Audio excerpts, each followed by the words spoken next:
Usiogope kwa sababu Mungu yupo pamoja nasi. Hivi ndivyo Daudi alisema, ataogopa kwa nini? Na Mungu yupo pamoja naye. Hata nasi wapendwa, hatuna sababu yoyote ya kuogopa kwa sababu Mungu yupo pamoja nasi. Bwana asifiwe sana. Na jinsi tutakavyosimama imara mbele zake Bwana, hivyo ndivyo Mungu wetu atazidi kututembelea na kukutana nasi katika maisha haya. Tutaona ukuu wa Bwana katika jina la Yesu. Bwana asifiwe sana. Nataka kwa dakika ambazo zimezalia tutaomba kwa sababu ya jamii zetu. Unajua wapendwa, katika kanisa hili nikapata kupata nafasi ya kuombea hao wandugu wa badala. Unajua kanisa hili, ambia Bwana akutane na kila mmoja, wale ambao wanawajua kwa majina wataje, na umwambie Bwana wasimamishe hiyo jamii, isimamishe mbele zake Bwana. Huyo kijana usimamishe mbele zake Bwana. Na pia tuombe kwa sababu ya eneo hili letu la salama hapa Mungu alituleta. Tumwambie Mungu ni asante kwa sababu atazidi kutenda. Na yale mahitaji tuko nayo na mipango yote ambayo tunaipanga, hiyo yote tunashukuru na kumwambia Mungu anajua kila jambo. Na nikawaambia kwamba pasiwe na mtu yeyote atajipa stress kwa sababu ya kazi hii ya Mungu. Hii kazi ina mwenyewe. Sisi tutakuwa tunaenda mbele zake na kuambia mwenye hii kazi aishughulikie. Bwana asifiwe sana. Sisi tutakuwa tunaenda mbele zake na kumwambia ni asante kwa sababu kazi hii anaijua. Yeye anajua ploti ambazo ni za kazi hii, anajua ziko wapi, fedha zitatoka wapi, atatumia njia gani tuzipate. Kwa hivyo wewe usije ukajisumbua na ujipe stress kwa mambo haya. Wewe mwambie Bwana, wewe mwenye mbingu na nchi, wewe ambaye fedha na dhahabu unasema ni zako, ulimwengu wote, dunia nzima ni yako. Unaweza kosa sehemu ya kanisa hili? Bwana sifiwe. Hivyo ndivyo wapendwa tunastahili kujua Mungu alivyo. Yeye ndiye mwenye dunia hii, hata sisi ni wake. Huyo ambaye dunia yote ni yake na hata sisi ni wake, anaweza kosa sehemu ya kazi yake? Bwana sifiwe. Hata kosa sehemu ya kazi yake. Kwa hiyo sisi tunamwambia ni asante kwa sababu anajua hiyo sehemu, jinsi tunaipokea katika jina la Yesu. Permanently hiyo sehemu tunaipokea kwa imani katika jina la Yesu. Haijalishi njia ambayo atatumia, haijalishi whether ni fundraising, haijalishi ama atatuma watu kutoka pande zote, lakini tunaamini ya kwamba sehemu ya kazi hii iko na tumeipokea katika jina la Yesu. Hata katika jamii zetu hayo mambo tunayataka, tunamwambia Bwana ni asante kwa maana anatenda na atazidi kutenda, kwa maana yeye ni mwaminifu katika jina la Yesu.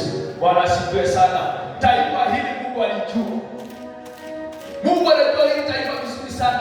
Sisi tunaenda mbele zake na kumwambia ni asante kwa taifa hili la Kenya. Bwana asifiwe. Yeye anajua viongozi ambao wako na anajua viongozi watakao kuja 2027.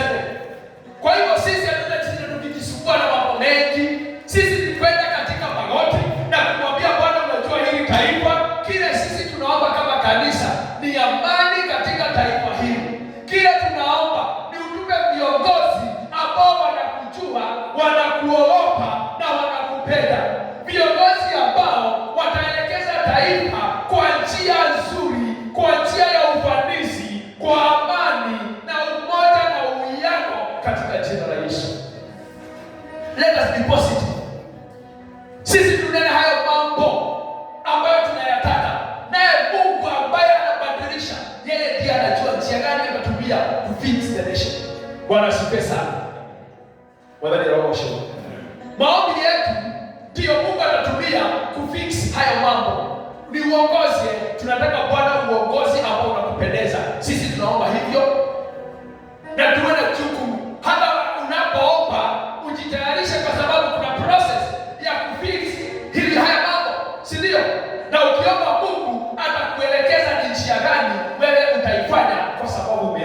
Bwana asifiwe sana. Kwa hivyo tutaomba na tutazidi kujirejesha kuchukua kura, si ndio? Kwa sababu 2027 it's our duty, it's our obligation to go and vote. Sio kuomba tu kama kanisa, we pray na tunaambia Bwana tuelekeze hata kupiga kura kwa njia inayofaa, ili Bwana kupitia sisi ulete viongozi ambao wewe unataka.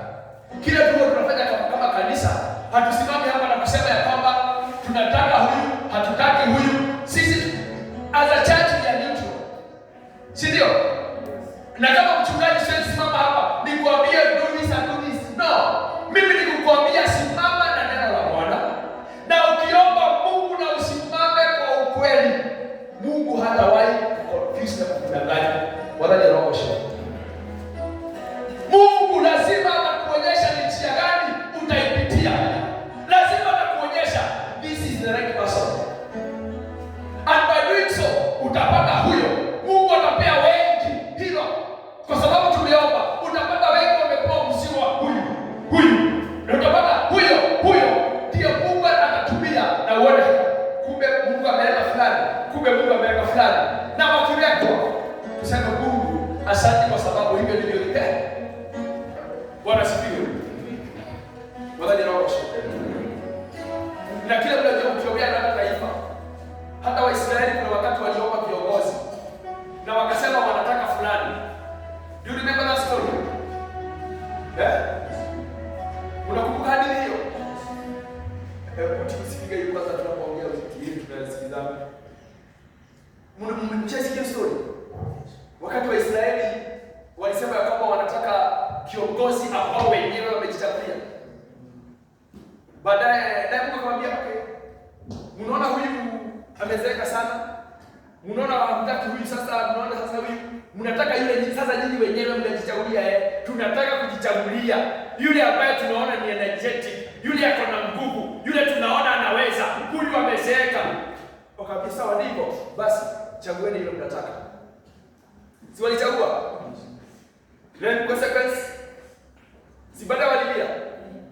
So sisi wenyewe tunaweza fanya vile tunataka. Na Mungu ametumia free will. Si ndio? Free will. Jinsi na jana nilitaja hilo jambo neno pale tulikuwa katika mkutano pale. Ya kwamba 2 Chronicles 7 inasema ya kwamba if my people. Kwa nini natumia if?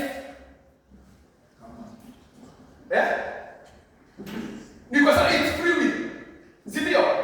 Unaweza amua umrudie Mungu, umpende Mungu, uachane na njia zako mbaya, uachane na dhambi. Na ukifanya hivyo, neno linasema naye Mungu ataponya nchi yako, Mungu ataponya shamba, Mungu atakubariki hilo. Na kisi kuna mwingine anasema mimi sitaki.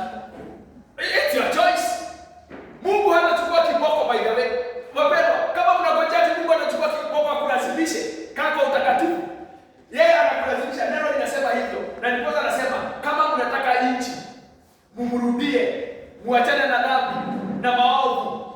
Mimi nikiwa mbinguni nitaponya nchi, nitawabariki, nitawafanyia. Kama mkifanya nini? Na mkiamua mtaki, basi neno pia linasema kutakuwa na laana, mtapata viongozi wabaya, mtalaaniwa shambani. Ndio haya mambo pia atawapata. So it's our choice. Kama kanisa sisi kusimama na kumwambia Bwana, sisi tunataka kukurudia wewe, ili ukaweza kuponya nchi, ukaweza kuponya shamba, ukaweza kutubariki. Sisi tunasimama kwa neno na tunasema sisi tumeamua kama kanisa la Salama, tumeamua ya kwamba tutaenda kwa magoti na kumwambia Mungu, ponya taifa kwa njia ile wewe unajua. Si ndio? Kwa sababu Mungu anajua. Tusije tukasema ya kwamba huyu na Mungu anamwambia okay, hiyo ndio mmetaka. Kwa hivyo hamtaki mimi niwasaidie, hamtaki mimi niingilie, mnataka huyo, chukueni. Si ndio? So kanisa lazima tuwe very vigilant. Lazima sisi tusimame, tujue sisi kama wa ulimwengu. Na hata kama tunaingia katika siasa, wapendwa, tusijiingize kwa haya mambo, usijichafue kwa haya mambo. Usije ukashinda ukikimbia huko kwa maroli. wapendwa wa dada zetu, msio nyinyi mnakimbia huko kwa marori mkikimbizana na maleso. Inaonyesha ya kwamba ni kama hamjaamini nyinyi Mungu wenu anaweza washughulikia. Imagine unapita huko unapata mama ambaye wa kanisa, yeye ndiye vijana wanamuinua huku juu atapanda kwa marori, ameinua baskati huku juu akifikia maleso. Sisi yale. Ukikutana nayo free na unapanda nayo huko free, just take it. Lakini usifanye hivyo as a way of bribing, si ndio? Kwa sababu haya mambo yanafanyika kama njia ya ni kama ninakupea nikuhonge, hata kama mimi si mzuri, lakini useme nini? Tusiingie katika huo mtego. Kanisa, sisi lazima tuwe tofauti na wale ambao hawajamii. Hata wakati unakaa na kuchapa hiyo siasa, uwe mwangalifu sana. Usiongee tu mambo ambayo pengine unaweza kuwa challenge kwa yale mambo.